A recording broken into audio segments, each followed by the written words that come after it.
കശുവണ്ടി വികസന കോർപ്പറേഷൻ അഴിമതി കേസിലെ കോടതിയലക്ഷ്യ ഹർജി ഇന്ന് വീണ്ടും ഹൈക്കോടതി പരിഗണിക്കും.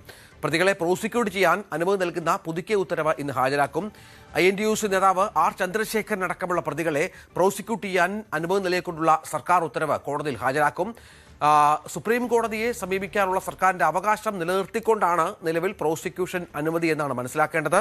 നവമി ദിനേശ് വിവരങ്ങളുമായി ചേരുന്ന നവമി, ഈ വിഷയത്തിൽ സർക്കാരിലും ഒരു കൺഫ്യൂഷൻ ഉണ്ടായിരുന്നു. കോടതിയെ ആദ്യം കുറ്റപ്പെടുത്തിക്കൊണ്ട് ഒരു സത്യവാങ്മൂലം സമർപ്പിക്കുന്നു, അതിനുശേഷം അത് തിരുത്തുന്നു, പ്രോസിക്യൂഷൻ അനുമതി സമർപ്പിക്കുന്നു, അത് തിരുത്തുന്നു.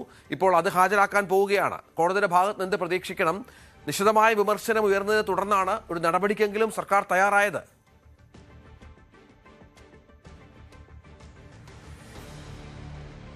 Ranjith, good morning. അതെ, രഞ്ജിത്ത് പറഞ്ഞതുപോലെ തന്നെ പലതവണ ഇത്തരത്തിലുള്ള മാറ്റങ്ങൾ വരുത്തിക്കൊണ്ടാണ് ഒടുവിൽ ഈ ഒരു ഉത്തരവ് സമർപ്പിച്ചിരിക്കുന്നത്. എന്തായാലും മുൻപ് പുറപ്പെടുവിച്ച ഉത്തരവിലെ ഹൈക്കോടതി വിരുദ്ധ പരാമർശങ്ങളെല്ലാം പൂർണ്ണമായും ഒഴിവാക്കിക്കൊണ്ടുള്ളൊരു ഉത്തരവ് തന്നെയാണ് ഇപ്പോൾ പുറത്തു വന്നിരിക്കുന്നത്. കൂടാതെ ഇതുമായി ബന്ധപ്പെട്ട് പ്രോസിക്യൂഷൻ അനുമതി ഉത്തരവിനെതിരെ പ്രതികൾക്ക് അപ്പീൽ നൽകാമെന്ന മുൻ ഉത്തരവിലെ വിവാദ ഭാഗവും സർക്കാർ തിരുത്തിയിട്ടുമുണ്ട്. അതേസമയം ഹൈക്കോടതി ഉത്തരവിലെ സുപ്രീം കോടതിയെ സമീപിക്കാൻ സർക്കാർ അവകാശം നിലനിർത്തിക്കൊണ്ടുള്ള ഒരു അനുമതിയാണ് നൽകിയിരിക്കുന്നത്, സത്യവാങ്മൂലത്തിൽ നൽകിയിരിക്കുന്നതെന്നാണ് വ്യവസായ വകുപ്പ് സെക്രട്ടറി K. ബിജു ഹൈക്കോടതിയിൽ സമർപ്പിച്ചിരിക്കുന്ന സത്യവാങ്മൂലത്തിൽ വ്യക്തമാക്കിയിരിക്കുന്നത്. കോടതിയുടെ നിശിതമായ വിമർശനങ്ങൾക്കും കോടതി ലക്ഷ്യത്തിലുള്ള കടുത്ത നടപടിയെടുക്കുമെന്ന മുന്നറിയിപ്പുകൾക്കും ഒടുവിലാണ് ഇപ്പോൾ INTUC സംസ്ഥാന പ്രസിഡന്റും കശുവണ്ടി വികസന കോർപ്പറേഷൻ മുൻ ചെയർമാനുമായ R ചന്ദ്രശേഖരൻ, മുൻ മാനേജിംഗ് ഡയറക്ടർ K. രതീഷ് എന്നിവർ ഉൾപ്പെടെയുള്ള പ്രതികളെ പ്രോസിക്യൂട്ട് ചെയ്യാനുള്ള ഉത്തരവ് സർക്കാർ പുറപ്പെടുവിച്ചിരിക്കുന്നത്.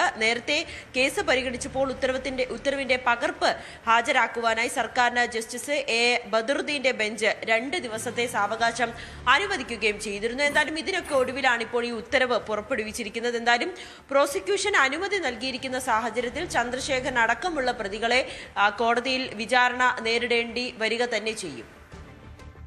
ശരി, ഇതാണ് പ്രധാനപ്പെട്ട വിവരം. നവമിയാണ് വിവരങ്ങൾ പങ്കുവെക്കുന്നത്. കൂടുതൽ വാർത്തകൾക്ക് News 18 കേരളം യൂട്യൂബ് ചാനൽ സബ്സ്ക്രൈബ് ചെയ്യുക.